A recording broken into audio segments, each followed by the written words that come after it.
Live from Fargo and serving you on TV, online, and on the go. This is Valley News Live at 5. We begin our news tonight with breaking news. They just keep coming in, one call after another, of grass fires starting up in the valley. Thanks for joining us tonight. Right now, the count is at least half a dozen. Valley News Team's Macy Anger has been following the reports all afternoon. She's joining us live from one of those fires with the latest. Macy? Yeah, Stephanie, we're here in north of Glendon at a home where firefighters actually just left. But as you can see out here, firefighters say the homeowners had started a fire in a burn barrel and sparked a large grass fire which covered close to 10 acres of their yard. Now, firefighters say luckily none of the home or the barns in the area were damaged by the fire, but it was close to about 100 yards from the home. Now, firefighters say the wind and dry conditions are causing a lot of these fires. I was actually just at 6 different grass fires on the side of Highway 75 that Dilworth firefighters put out. Now they're suggesting homeowners do not burn right now because of these conditions. And we were actually just told there was a report of a fire near a barn in Ulen, just to the northeast of us. And tonight at 10, we'll tell you more about why these dry conditions are causing so many fires in the area. Stephanie? Thank you very much, Macy. We'll stay with Valley News Live and, of course, valleynewslive.com as we continue to following this developing story. Well, a lot of reaction today from the Fargo-Moorhead community after the North Dakota anti-discrimination law failed to pass for the third time. A push to add sexual orientation and gender identity to the anti-discrimination law in North Dakota failed yesterday. Now many are speaking out, saying it gives the state a bad image and could be bad for business. But others, they say they are happy, saying it isn't necessary, adding that there are already laws on the books and it's not a problem in our community. Well, Valley News Team's Nicole Johnson joins us now to break this all down. So Nicole, what's going on in our community? I spoke with a lot of people around Fargo today. A majority say they are disappointed. The owner of a Fargo shop, the Red Raven, is taking a strong stand. He put a sign up on the door banning all lawmakers who voted against the anti-discrimination law unless they are accompanied by a lesbian, gay, bisexual, or transgender person. But those happy that the law didn't pass told me it's a conflict of individual religious beliefs, freedom of speech, and the right to business. Now, we have a poll up on our Valley News Live Facebook and website. If you want to log on to that, we want to hear what you think. Let us know. It's a hot issue. All right, thanks, Nicole. Now, coming up at 6, Nicole has much more on this controversial topic. Hear from those in the community who say they're personally affected by discrimination, and then what others have to say about the business owner himself.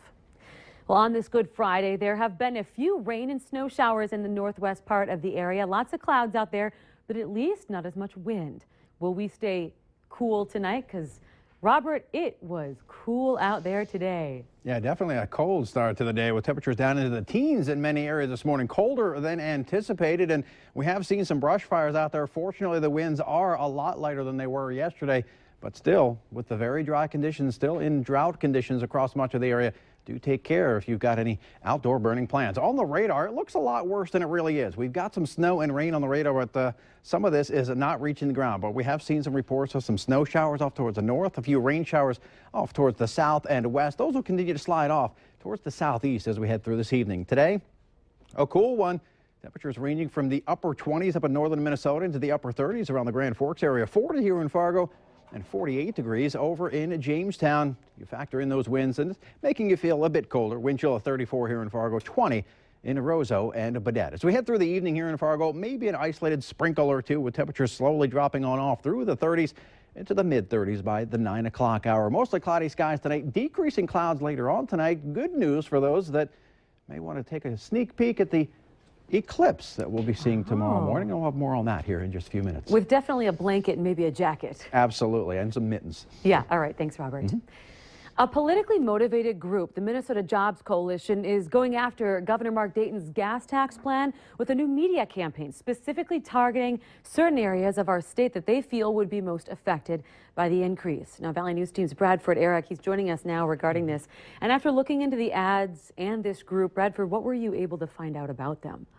Well, Stephanie, the coalition says they're an independent group whose main goal is simply to educate people about the activities of government, and they say they have no political leanings.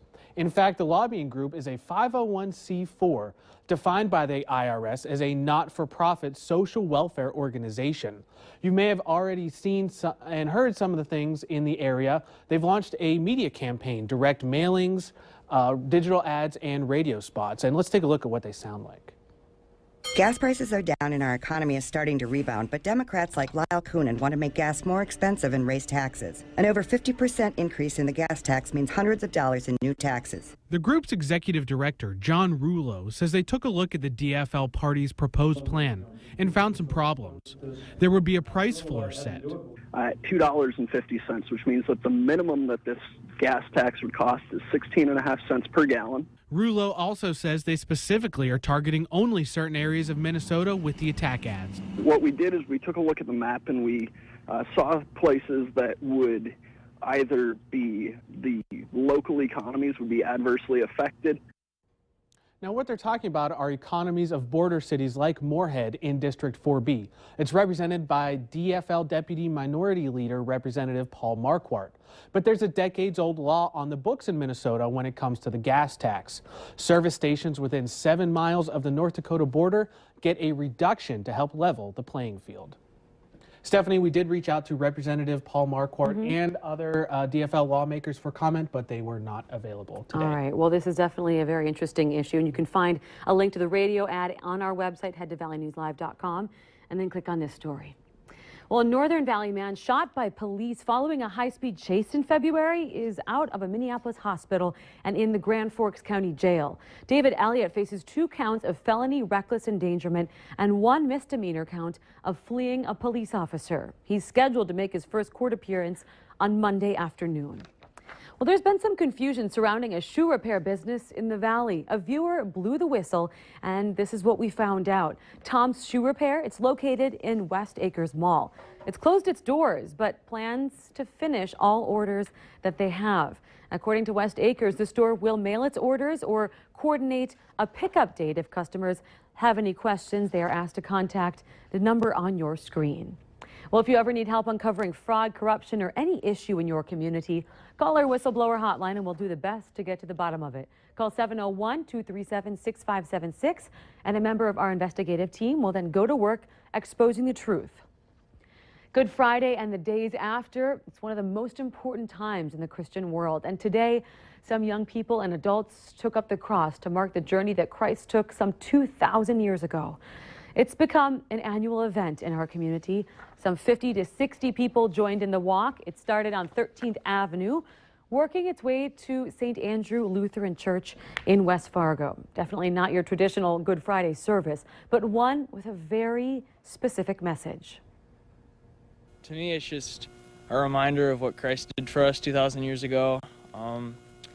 It serves as a mental purpose so that it sticks in my head throughout the year. You get to feel exactly what he went through, or not exactly, but at least the burden of the cross on your shoulders. This is the 11th year for the youth-led crosswalk. Many people across the country use nanny cams to monitor their children, and some cameras allow parents to have access through the internet. But one Minnesota family started noticing some odd things happening with their camera, and what they found out is going to shock you. Mike Sullivan has this chilling story. You just put your baby to bed. You flip on the nanny cam. But what if you weren't the only one watching? We were sleeping in bed and basically heard some music coming from the nursery. But then when we went into the room, the music turned off. Where were these tunes coming from? Would you have guessed another country? We were able to track down the IP address through the log files within the FOSCAM software and found out that it was coming from Amsterdam, and that IP address had a web link attached to it. On that site, the Rochester family found thousands and thousands of pictures of cameras just like their own. There's at least 15 different countries listed, and it's not just nurseries. I mean, it's people's living rooms, their bedrooms, their kitchens. I mean, every place that people think is sacred and private in their home is being accessed. Not only can these hackers see in, but they can browse freely. So we face it toward the wall, and then a few hours later we accessed the FOSCAM, and it wasn't facing the wall, it was facing the closet. Shocked, the family searched the website, eventually finding their baby's crib. This isn't just, Rochester, Minnesota. You can literally just sort by whatever country suits your fancy and sort by whatever room suits your fancy. It's pretty sick. The family began removing all the cameras, choosing to monitor their child the old-fashioned way. In Rochester, I'm Mike Sullivan, KHTC News Center. Now, the family plugged in the camera to do this story. In that short amount of time, pictures from their baby's crib were already on the internet for all to see. They urge anyone with the cameras to change their password often and make it very difficult. The Harlem Globetrotters are bringing their athleticism, attitude, and athletics to the Shields Arena later this month. But first, the team members, some of them made an early trip to our community and to Sanford's Children's Hospital. They wanted to see some kids there who maybe could use a little something extra to brighten up their day, and they sure did. It's pretty cool that we get the opportunity as players to do what we call the Smile Patrol. Our whole goal is to get as many smiles out of the kids as possible, despite what they're in the hospital for.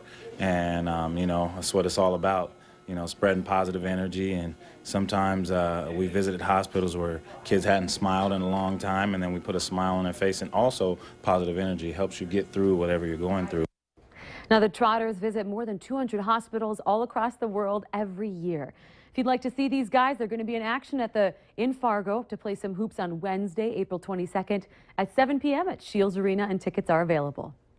Still ahead tonight, if you're getting ready for some upgrades to your house this summer, we'll give you some tips on how to avoid getting scammed.